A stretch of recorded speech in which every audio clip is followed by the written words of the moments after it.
Escalation is inevitable. There will be no negotiations because recently Ukraine received a green light to attack the territory of Russia, and Russian Z army lost in a single day, get ready for this, 21 tanks and 580 soldiers. And just when it feels like that the world is on the brink of the Third World War, Putin decided to test nuclear weapons. But more about all of this in just a couple of minutes. What's up, investors?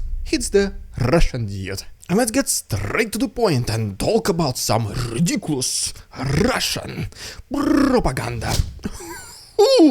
So, long story short, here are the artificial intelligence generated images of the Russian soldiers stealing washing machines from poor Ukrainian babushkas, which in some ways already ridiculous enough, but not as ridiculous as the way Russian propaganda presented it. Because according to them, these are real pictures, which Western countries, also Ukraine, are spreading through their federal TV channels and saying, look, this is the undeniable proof that Russians are stealing stuff from poor Ukrainian civilians.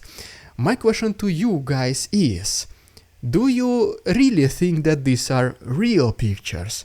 Or maybe this is something like AI created? Let me know in the comments, because apparently according to Russian propaganda, these are 100% identical real pictures, authentic real pictures. So pretty much yes, Russian propaganda is doing things as expected.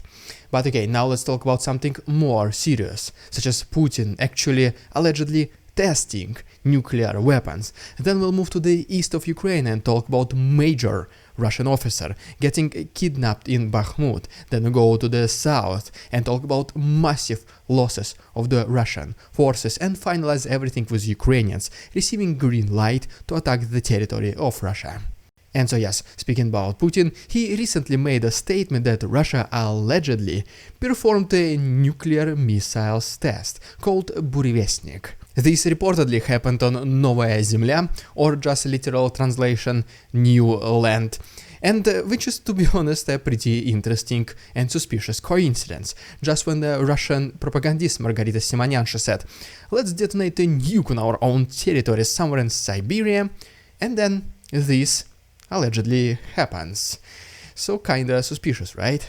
At the same time, Putin also says that Russia might release this ban on the nuclear tests for its country, pretty much doing whatever it wants and not listening to the Western agreeing partners. But this is just Putin being Putin. He also mentioned that the test launch has been absolutely successful, and now it's only red tape and bureaucracy left until Russia can actually implement those missiles within its army. But moreover, if some of you people closely follow the nuclear industry of Russia, you might remember that it had 13 unsuccessful attempts previously, which even led to the elimination of some of Russian scientists. As of right now, there is no 100% confirmation that Russia did this test and was successful, but we do have satellite images from this so-called Novaya Zemlya, where we do see the relocation of some forces, military equipment and trucks. And speaking about some other ridiculous statements, we have Dmitry Peskov, the representative of pretty much Kremlin. He mentioned that this special military operation goes fully in according to the plan, and Russia is obviously winning, and it will win, to be honest, even sooner than anticipated, because Ukraine already the amount of monetary financial support to Ukraine already reduced from the West. And now, especially because there is another war started between Israel and Palestine, now America and Ukrainian friends will switch their attention to the new region. Oh, and by the way, during his statement, Peskov also said that there is no competition for Putin during his next presidential elections, and he will most certainly win. But this is just some minor details. And since we briefly touched Israel-Palestine conflict, let me give you a couple of quick words about this situation before going to the east of Ukraine. And so yes, over the last weekend, Palestinian Hamas invaded Israel. There was a lot of missile attacks, a lot of civilians were injured and even eliminated, and Hamas even took some of them as prisoners of war. The army of Israel reportedly was not prepared for such a rapid development of the events. That is why at beginning Hamas was successful, but then Israel started to repel those attacks, and reportedly, at least as of right now, there is not too much direct combat activities on the territory of Israel, and they were even able to mobilize 300,000 soldiers within 24 hours. And on Monday, even the official representative of Palestinian Hamas, he mentioned that Hamas is ready for negotiations with Israel, but Israel at this point is not interested in talks at all. There will be no negotiations, pretty much the direct quote from them, and they will be aiming for the total, full destruction and elimination of this organization. But, as always, we do have the statement from the representatives of Russia, such as for example the notorious Dmitry Medvedev, who was threatening the world with nukes pretty much every single week in the past. And so he has something to say this time as well. Pretty much he mentioned that it is America and the Western countries who initiated this war. It is their responsibility. They destabilized the Middle East because they're constantly supplying weapons to Israel. They're also supplying weapons to some other countries which were intercepted and then they went to Palestine. And so yeah, pretty much according to him, it's once again America's fault. And I mean, the world already stopped taking him seriously approximately 1 year ago, so it's not that like his opinion matters, but I just wanted to still present it to you, to see that he is still being ridiculous. And by the way, guys, please let me know in the comments if you want to continue receiving such brief updates about Israel and Palestine as well, in addition to my daily Ukrainian updates. And if you just overall like this style of the video, can you please like this video and subscribe to my channel. You can also follow me on Instagram to see how I live outside of YouTube, the link will be down below.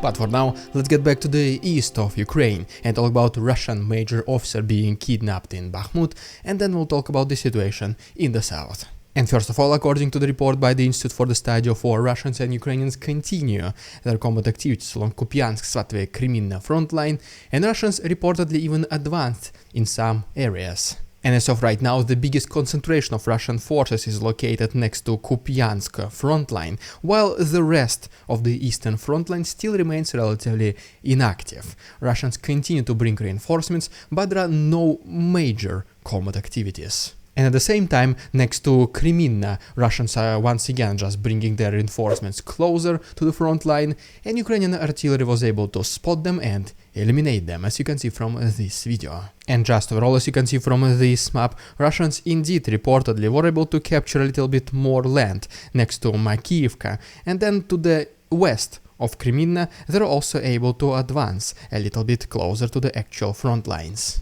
As we go a little bit to the south, according to the General Staff of Ukraine, Ukrainians, they focus main combat activities next to Kreminna, and they even have some partial success next to Andriivka and Kurdyumivka. And as of right now, both countries, they do experience the worsening weather conditions.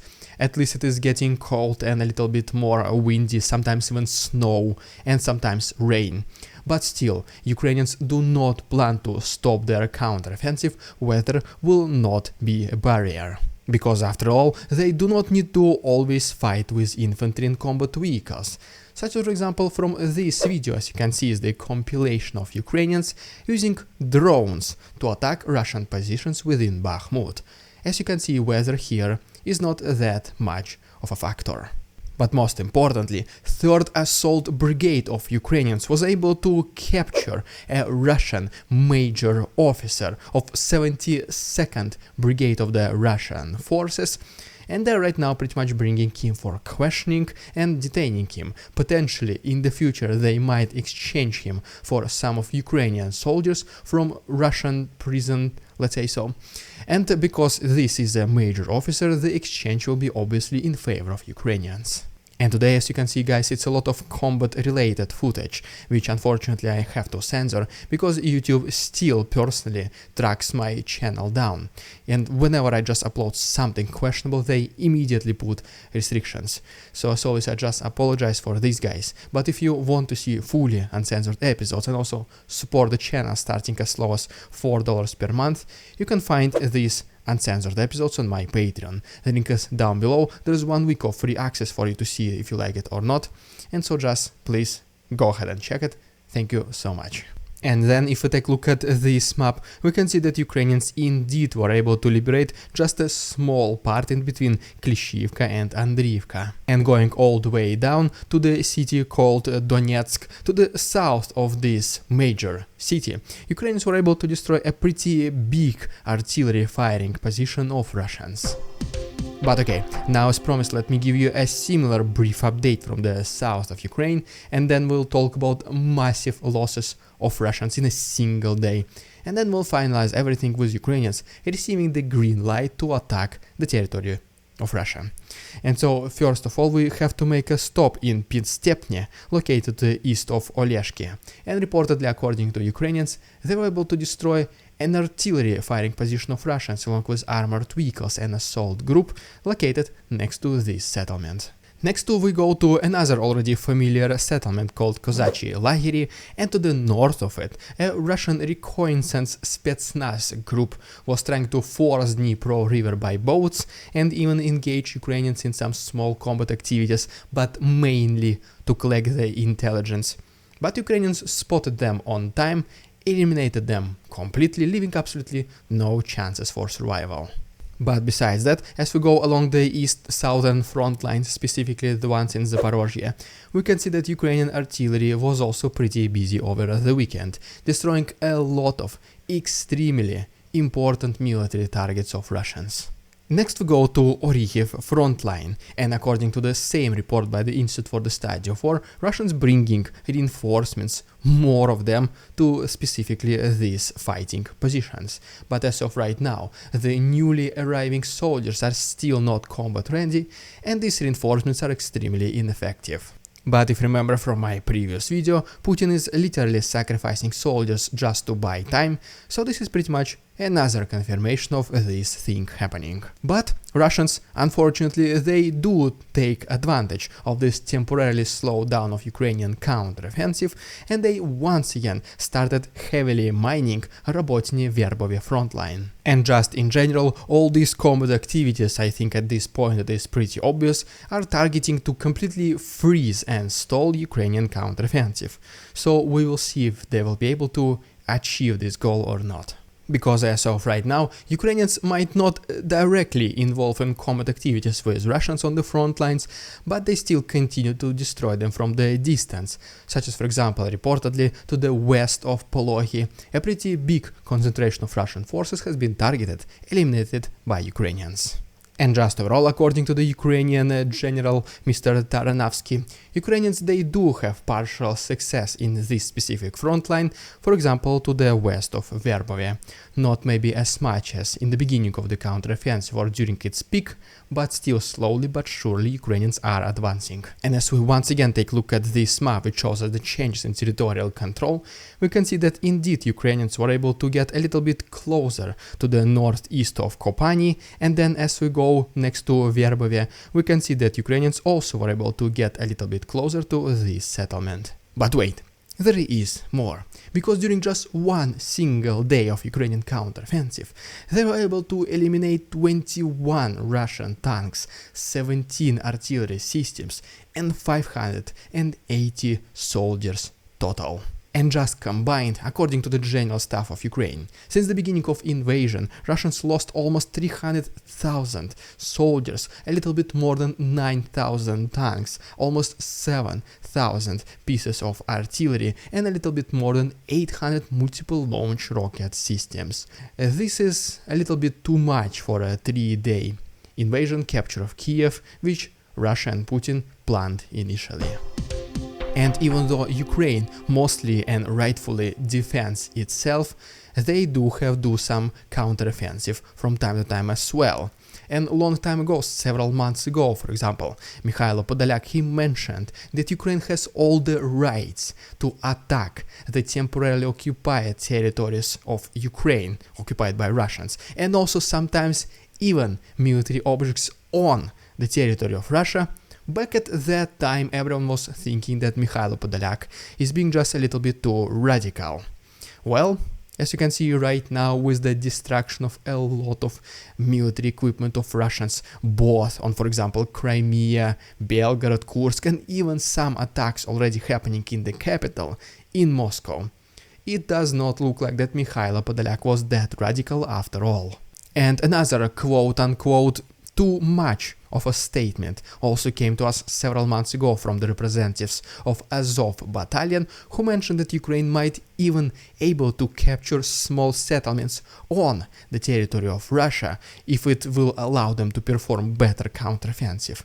But this specific thing has not happened yet so far. But I mean, who knows? Let's wait and see. But another major thing is the country of Germany, which by the way still decides whether it should send its long-range missiles to Ukraine called Towers or not, but this is a topic for another video. What is important right now is that according to the representative of the Ministry of Defense of Germany, Strack Zimmermann, he's basically saying that yes, Ukraine does have a green light from us, from the European countries, specifically Germany, to attack both occupied territories by Russia and Russia, if needed, itself. Because, I mean, this is a war. It happens between two countries, and it will only make it fair if combat activities are happening on both territories. Russia cannot simply invade Ukraine, destroy its infrastructure, eliminate civilians, and as soon as Ukrainians do something similar on its territory, then just start complaining to the rest of the world that, look, Ukrainians are attacking us. No, this is not how war works. And also, in the beginning you do remember that yes, a lot of Western countries were pretty careful about allowing Ukraine to attack Russia. They were even careful about even saying this out loud, fearing Putin. But well, times change, nobody fears Putin that much anymore, or anyone else from the representatives of the Russian military. That is why more and more countries are open to allow Ukrainians to attack Russia. But in order for Ukrainians to be successful, they don't even need yet to focus that much, maybe, on destroying the military infrastructure of Russians on their own territory. First, they obviously have to liberate its own land. And Russians, they do start to report that they see the increase in preparation activities by Ukrainians along the front lines, both in the south and in the east. And it is estimated that maybe Ukrainians will launch potentially the final stage of this current counteroffensive phase within the next week. So it is pretty safe to say that Russians are preparing for the worst. And so pretty much yes, if you guys do like this style of daily updating, just once again, please consider subscribing to my channel, and also don't forget to let me know in the comments if you want to hear more news about Israel and Palestine. Thank you so much my patrons for your support, and see you tomorrow.